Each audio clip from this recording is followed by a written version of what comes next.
Hello everyone. In continuation of the Fourier series, we'll be dealing with the half-range Fourier series. So what exactly the half-range Fourier series? Any arbitrary function f of x with the period 2l which is defined in the half of the interval 0 to l. So it is been defined in the half of the range can be represented in the terms of sine and cosine functions.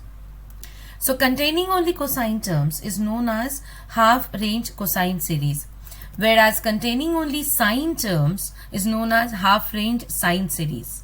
So cosine series will contain only cosine terms, whereas in half-range sine series will contain only sine terms. So let us define the cosine series. To represent any function f of x in the half-range cosine series in the interval 0 to l, extend the function by reflecting it in the vertical axis, so which is a y-axis. So that is f of minus x is f of x, and which is known as nothing but a mathematical notation of an even function, right? So we have already seen. Please do follow the session from I button. And the extended function is an even function in minus l to l and is periodic with the period 2l.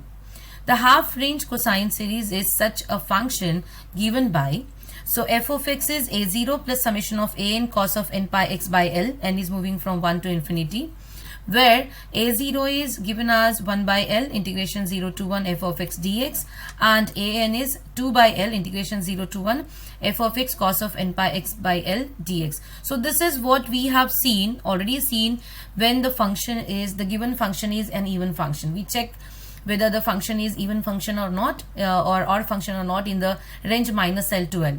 Now instead of dealing with the minus L to L range, we are dealing here with the 0 to L, that is a half range.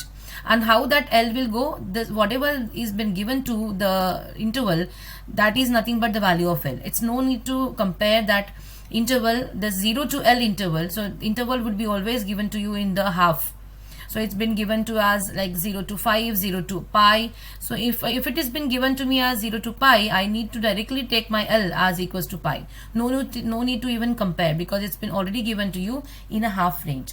So this is the half range cosine series. Let us see the sine series. To represent any function f of x in half-range sine series in the interval 0 to L, extend the function by reflecting it in the interval so that f of minus x is minus of f of x. And so this is what we have seen the definition of an odd function, and the extended function is an odd function in the interval minus L to L and is periodic with the period 2L. The sine series has been given to us as f of x is equals to summation of f bn sine of n pi x by L, wherein bn is equals to 2 by L integration 0 to L f of x sine of n pi x by L dx.